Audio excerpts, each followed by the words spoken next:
सावित्री अभी भी कुएं के पास खड़ी थी। कालिंदी की आत्मा ने अपनी कहानी सुनाई थी, लेकिन पुरोहित नारायण का कहीं पता नहीं था। सावित्री का दिल धड़क रहा था और उसकी बेचैनी बढ़ती जा रही थी। कालिंदी, तुमने मुझे अपनी सच्चाई बताई, लेकिन गुरुदेव कहाँ हैं? वो मुझे यहाँ लाने वाले थे, लेकिन जब मैं मंदिर पहुंची तो वो वहाँ नहीं थे। मैं नहीं जानती कि वो कहाँ है। तुमने नहीं किया तो और कौन कर सकता है? शायद उसने, जो नहीं चाहता कि इस गांव को कभी भी इस श्राप से मुक्ति मिले। मुझे जो पता था मैंने तुम्हें बता दिया। बाकी भरोसा करना ना करना ये तुम्हारी मर्जी है। कालिंदी की आवाज में एक अजीब सी ठंडक थी। सावित्री ने महसूस किया कि कालिंदी अब कुछ नहीं बताएगी। अगर कालिंदी ने सच में गुरुदेव को नहीं देखा तो वो कहाँ गए? क्या इन सब के पीछे कोई और भी है? कौन हो सकता है? कौन है जो भीलवाड़ा में अशांति चाहता है? सावित्री ने तय किया कि वो पुरोहित नारायण को ढूंढ कर ही रहेगी। वो जंगल के चारों ओर घूमने लगी, लेकिन घना अंधेरा और ठंडी हवा उसकी चिंता को बढ़ा रहे थे। अचानक उसे पास के एक पेड़ के नीचे कोई आकृति दिखाई दी। गुरुदेव, क्या ये आप हैं? जैसे ही वो पास पहुंची, उसने देखा ये सचमुच पुरोहित नारायण थे। वो बेहोश अवस्था में जमीन पर पड़े थे। उनके कपड़े गंदे थे और उनके माथे से खून बह रहा था। गुरुदेव, क्या इस हालत में यहाँ कैसे पहुँचे? उठिए। सावित्री ने जल्दी से उन्हें सहारा देकर उठाने की कोशिश की। कुछ देर बाद, सावित्री, तुम ठीक हो? मैं ठीक हूँ, लेकिन आप इस हालत में क्यों हैं? क्या हुआ था? मुझे सब कुछ बताइए। पता नहीं क्या हुआ। मैं तुम्हारा मंदिर में इंतजार कर रहा था, तभी अचानक किसी ने मेरे सर पर हमला किया और मैं बेहोश हो गया। जब आंख खुली तो मैं कुएं के पास था और मुझे एक अजीब सी शक्ति महसूस हुई। ऐसा लगा जैसे किसी ने मुझे अंदर खींचने की कोशिश की। मैंने अपने चारों ओर सिर्फ अंधेरा और डरावनी आवाजें सुनी। तो क्या ये सब कालिंदी ने किया? क्या वो आपसे नाराज है? हाँ, वो कालिंदी ही थी। मुझे यकीन है कि उसने ये सब किया। वो मुझसे बहुत नाराज है। उसने मुझे माफ नहीं किया। मुझे पता है कि वो इस गांव को श्राप से कभी मुक्त नहीं करेगी। नहीं गुरुदेव, कालिंदी ऐसा नहीं कर सकती। उसने मुझे अपनी कहानी बताई है। उसने इतना कुछ सहा है कि मैं तो उम्मीद भी नहीं कर सकती। मुझे पूरी उम्मीद है कि वो झूठ नहीं बोलेगी। उसका गुस्सा सही है, लेकिन वो बिना वजह किसी को नुकसान नहीं पहुंचाएगी। तुम कालिंदी का पक्ष ले रही हो? अरे उसने कितने लोगों की जिंदगी बर्बाद कर दी। मुझे लगता है कि उसने तुम पर काला जादू कर दिया है। गुरुदेव, गांव ने पहले उसकी जिंदगी बर्बाद की थी। जो उसके साथ हुआ वो अक्षम्य था। उसने वही किया जो उसका दर्द और गुस्सा उससे करवा सकते थे। सावित्री, ये सिर्फ इस कुएं का मामला नहीं है। भीड़वाला में कुछ और भी गड़बड़ हो रही है। जब मैं वहां गया था तो मैंने कुछ बहुत अजीब घटनाएं देखी। यह श्राप सिर्फ इस गांव तक सीमित नहीं है। यह कालिंदी की आत्मा की पहुंच से बहुत आगे तक जा चुका है। आपका मतलब है ये श्राप फैल रहा है, लेकिन ऐसा कैसे हो सकता है? शायद इसलिए क्योंकि उसकी आत्मा को अब तक शांति नहीं मिली है।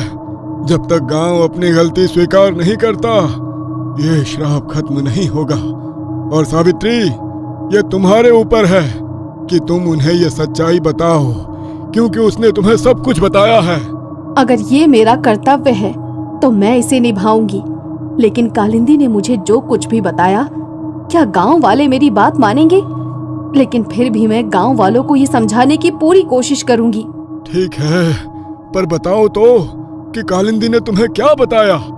ठीक है, मैं भी तुम्हारे साथ हूँ। अभी तुम घर जाओ, तुम्हारे घर वाले परेशान हो रहे होंगे। जब सावित्री अपने घर लौटी तो वहां उसका परिवार भी इस चर्चा में उलझा हुआ था। उसके पिता, माँ और भाई सब आपस में बातें कर रहे थे। जैसे ही सावित्री अंदर आई, सबकी निगाहें उसकी ओर घूम गईं। लो, आ गई हमारे घर की झांसी की रानी। सावित्री, ये सब क्या हो रहा है? हमें पता चला कि तुम गांव वालों से कालिंदी के पक्ष में बात करने वाली हो। क्या तुम भूल गई कि वो एक डायन थी?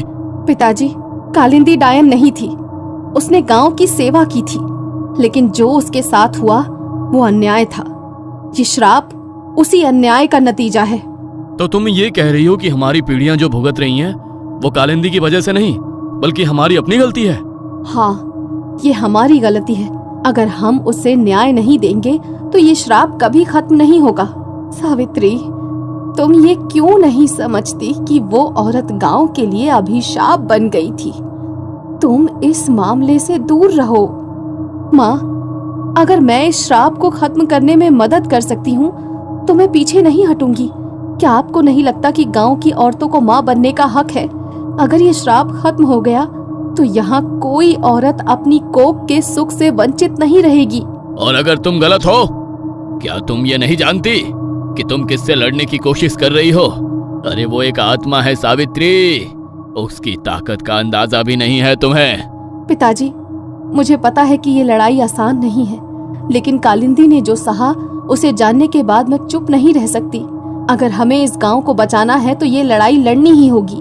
बस सावित्री रहने दो, तुम मेरे लिए और कितने लोगों से लड़ाई लोगी? गुंजन को ठीक देखकर सावित्री की आंखों में खुशी के आंसू झलक आए। उसने तुरंत उसे गले लगा लिया। गुंजन, तुम ठीक हो, ये देखकर मुझे बहुत खुशी है। मुझे पता है ये सब कालिंदी के श्राप कम होने का असर है। बस एक बार मैं गांव वालों के सामने सच ले आऊं, फिर देखना सब ठीक होगा। सावित्री और पुरोहित नारायण ने मिलकर गांव वालों को कालिंदी की सच्चाई बताने का निर्णय लिया। वो जानते थे कि ये आसान नहीं होगा, क्योंकि गांव वाले सालों से कालिंदी को एक डायन के रूप में देखते आए थे। लेकिन अगर इस श्राप को खत्म करना था तो उन्हें ये करना ही होगा। गांव के चौपाल पर धीरे धीरे लोग इकट्ठा होने लगे। हर कोई आसक्ति और परेशान था। उन्हें समझ में नहीं आ रहा था कि सावित्री ने उन्हें इतनी जल्दी क्यों बुलाया। गांव वालों, मैंने आपको यहाँ इसलिए बुलाया है क्योंकि हमारे गांव पर जो श्राप है उसका कारण और सच्चाई मुझे पता चल चुका है। ये श्राप किसी तंत्र मंत्र का परिणाम नहीं है। ये उस अन्याय का नतीजा है जो हमने सालों पहले एक मासूम औरत के साथ किया था। क्या ये श्राप किसी डायन का नहीं है? तो फिर किसका है? ये श्राप कालिंदी का है। वो मासूम थी, उसने तुम्हारी सेवा की, तुम्हें औषधि दी, तुम्हारे बच्चों को ठीक किया, लेकिन जब उसे तुम्हारी सबसे ज्यादा जरूरत थी तुम सबने उसे धोखा दिया। तुम सबने उसे डायन करार दिया और उसे जलाने का फैसला किया। लेकिन उसने हमें श्राप क्यों दिया? उसने हमारे बच्चों को क्यों निशाना बनाया? उसने श्राप इसलिए दिया क्योंकि तुमने उसके साथ जो किया वो किसी भी इंसान के लिए सहना असंभव था। तुम सबको पता भी नहीं है कि धर्मवीर और उसके साथियों ने उसके साथ दरिंदगी की, उसकी आत्मा को अपवित्र कर दिया, और जब वो गर्भवती हुई तो तुम सबने उसकी बात सुनने की बजाय उसे जलाने का फैसला किया। उसने अपने बच्चे को बचाने के लिए कुएं में कूदकर अपनी जान दे दी और अब वही उसका घर बन चुका है। यह सच है, मैं वहां था। मैं कालिंदी की मदद करने की कोशिश कर सकता था, लेकिन मैंने कुछ नहीं किया। यह मेरा सबसे बड़ा पाप है, और अब यह श्राप जब तक खत्म नहीं होगा तब तक हम उसे न्याय नहीं देंगे। ये सब झूठ है। अरे कालिंदी एक डायन थी, वो बुरी आत्मा थी।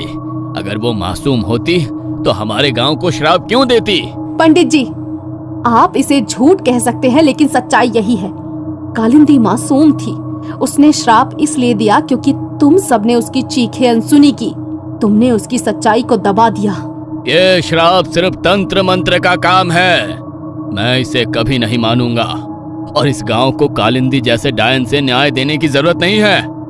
पंडित जी, ये श्राप किसी तंत्र मंत्र का नहीं है। ये हमारे पापों का परिणाम है, और अगर तुम इसे नहीं मानते तो तुम उस अन्याय का हिस्सा हो जिसने कालिंदी को अपनी जान लेने पर मजबूर किया। पुरोहित नारायण, अरे तुम भी इस लड़की की बातों में आ गए हो। तुम ये साबित नहीं कर सकते कि कालिंदी मासूम थी। मुझे किसी को साबित करने की जरूरत नहीं है। मैंने कालिंदी से बात की है। उसकी आत्मा अब भी श्रापित कुएं में कैद है। उसके घाव और दर्द अब भी चीख रहे हैं। गांव का पुजारी, जो पहले से ही सावित्री के खिलाफ था, अब उसके खिलाफ गांव वालों के बीच अफवाहें फैलाने लगा। वह सावित्री के प्रयासों को बदनाम करने के लिए एक नई साजिश रचने लगा।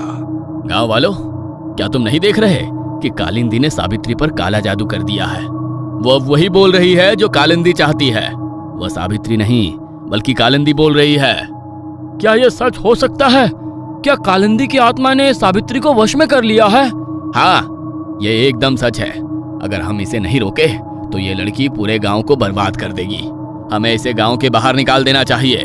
रुको, मैं यहाँ सिर्फ सच्चाई बताने आई हूँ। कालिंदी ने मेरे साथ कुछ नहीं किया, उसने सिर्फ अपनी कहानी बताई है। उस धर्मवीर ने जो किया वो किसी और औरत के साथ भी होता तो वो भी यही करती। मैं बिल्कुल ठीक हूँ। और आप लोग खुद सोचिए कि अगर कालिंदी का श्राप खत्म हो गया तो इस गांव में खुशियों की लहर दोबारा आ जाएगी। अरे ये सब उसकी चाल है। तुम उसकी बातों में आ गई हो। तुम गांव को धोखा दे रही हो।